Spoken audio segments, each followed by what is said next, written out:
খৰধৰকৈ মুখ্যমন্ত্ৰী ডক্টৰ হিমন্ত বিশ্ব শৰ্মাই মুকলি কৰিলে ডিফুত নিৰ্মাণ হোৱা খৰচিং টেৰাং উৰণ সেতুখন।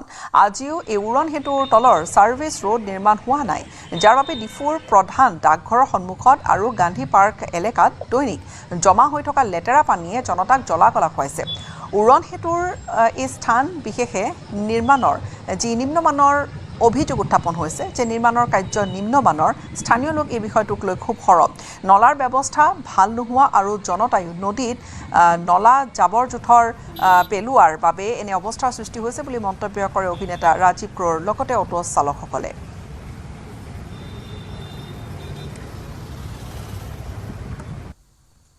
যিসকল বিষয়বোৰ তেওঁলোকে যদি ৰাস্তা অহা যোৱা কৰে সদায়তো ওপৰ দিনৰ বজাৰ কৰি ইফালে যাবলৈ যিটো অৱস্থা, ডাঙৰ ডাঙৰ গাড়ীবিলাকৰ ডাঙৰ চকাৰ প্ৰব্লেম, আমাৰ সৰু গাড়ী স্কুটি পৰিছে ন, দেখি পাইছে স্কুটিও পৰে ইয়াত ঘপকৈ তলত গম নাপায় ক'ত কি আছে। গতিকে ইয়াত একটা প্লেনিং নাই কাৰণে আচলতে এইফালে ড্ৰেইনটো খুবেই দৰকাৰ।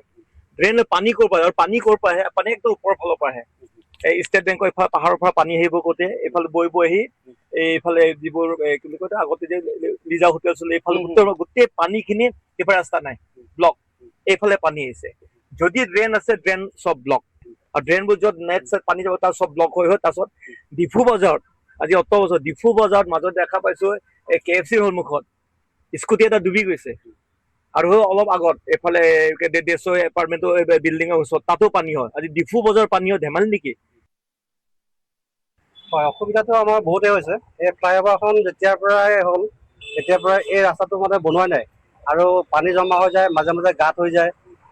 পানী হ'লেতো গাঁতটো মানে আমি ক'ব নোৱাৰোঁ কিমান দ, সেইটো কাৰণে কেতিয়াবা গাড়ী আহি ইয়াতে মানে ফচিও যায়, কিন্তু ঘটনা হোৱাৰ সম্ভাৱনাটো থাকি যায় এনেকুৱা গাঁত হ'লে। এইটো সোনকালে আমি বনাবলৈ অনুৰোধ কৰিম।